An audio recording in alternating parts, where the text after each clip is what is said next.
Now I know I like to do deep dives into individual monkeys and heroes based on their performance in chimps and boss events, but this video is going to be a bit different, because we're talking about Benjammin, B2D's greatest hacker, DJ, and sushi chef. Now Ben's whole gimmick is making money. However, with chimps disabling income, you just get a guy that throws annoying Trojans. Not cool.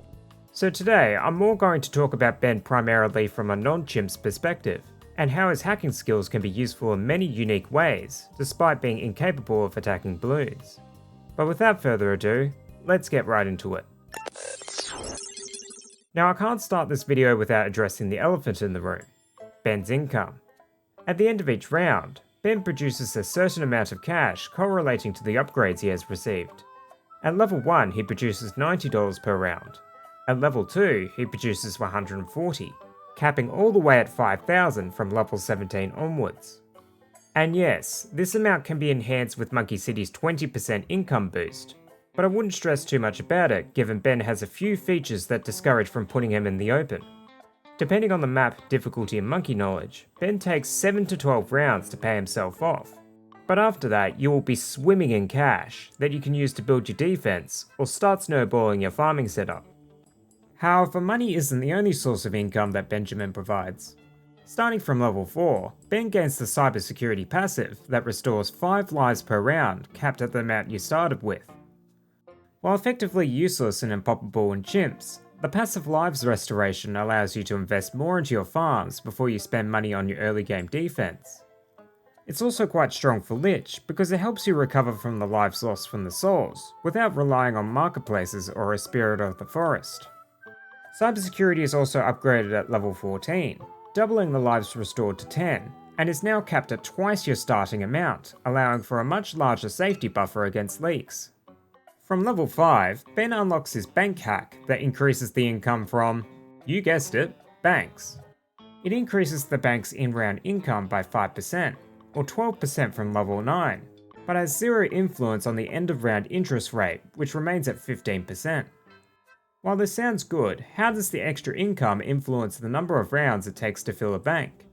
Well, I tested it out in-game with full monkey knowledge, and found it sort of helps, but not as much as you expect it to. Tier 3 banks with the level 5 and 9 bank hack fill the reserves 1 round before their unbuffed counterpart, albeit with completely different margins. But for IMF and above, it has no influence on the number of rounds it took. So it does help to an extent, especially if you have to withdraw early, but it's not as impactful as purchasing the top cross path, which takes off 2 rounds regardless of the bank's tier. At level 6, Ben also unlocks skimming, which grants you $1 for every bloon that spawns from the entrance. This is extremely strong in the early game, because Ben typically unlocks the upgrade just before round 27, aka this round, so you get a free $250 just for Ben existing. And there are plenty of waves in the 30s and 40s that provide a similar amount of income as well. The effects of skimming are also doubled at level 12, which can help squeeze out a little extra money in the 70s. However, it tends to fall off post round 80 due to most of these rounds spawning a handful of blimps, rather than swarms of small balloons. And the last of Ben's income abilities, if you can call it that, is his Bloon Trojan. Starting at level 7, Ben fires a global Trojan attack that latches onto any small balloon stronger than a yellow, and blue Moabs. Trojan balloons don't produce any children when popped, so it helps reduce the difficulty of the dense early game rounds, while making the first few Moabs a lot easier to deal with. Sounds good, right? Well, here's the catch. Instead of granting the full cash for popping its children normally, Ben only gives you $1 per layer skipped. And this is bad because most balloons that are targeted by the Trojan have 2 to 4 children per layer. So not only you lose out on half to 3/4 of the income from the direct children, but the amount lost compounds the more layers that are skipped.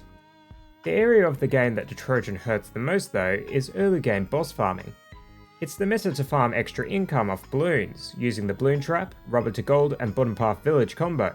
So the Trojan's mere presence actively reduces the amount you can earn. But luckily, Ben can't fire his Trojan through obstacles, so you can place him behind a wall and he never interferes with your trap farm. However, not every map has a convenient line of sight blocker, so you can't use this trick on every boss event.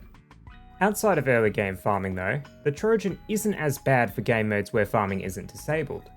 One of the game's hidden mechanics is that it actively reduces the income you receive from popping balloons post round 50. And by the time you reach round 61, you're only earning 20% of the regular income, so the effects of the Trojan are minimal. Funnily enough, with the level 16 doubling the amount you get per layer, the Trojan can actually return a profit on super ceramics and post around 100 blimps. So you can technically say that the Trojan is a long-term investment, but a hilariously bad one. Moving to Ben's abilities, they are a little niche compared to your average hero, but they come in handy in specific situations. Starting with his level 3 biohack, Ben hacks the 4 closest monkeys to him, granting them +1 damage for 6 seconds, with later upgrades increasing the damage and duration. But like most of Ben's toolkit, there is a catch. After the effect expires, the monkey is disabled for 2 seconds, which makes it difficult to play with effectively. The main use of biohack is to improve the longevity of your free dart monkey, so you can greed out more farm upgrades in the early game. But if you're looking at Ben purely for the damage boost, Pat's Roar is effectively the same ability, but it has better uptime and doesn't disable your towers after it expires. Meanwhile, Ben's level 10 Siphon Funding ability downgrades all balloons that enter the track by 1 layer for 10 seconds. But to mitigate the cash lost, the downgraded balloons gain a green debuff that doubles the cash it produces when popped. The debuff applies like the top path glue gunner's glue, where it can seep through all layers of a small balloon, effectively negating all cash lost. But it doesn't seep through Moab layers, so downgraded Moabs delete 75% of the cash you would get from its regular counterpart. Level 20 also doubles the duration and returns triple the cash instead of double, but it comes far too late in the game to be of any use. While yes, it's generally better to not use Siphon Funding to preserve your balloon income, it does help make mid-game ceramic rushes a lot easier, and deleting the majority of 98 and 99 is funny to watch. Okay now, quick skin review. Base Ben, S tier.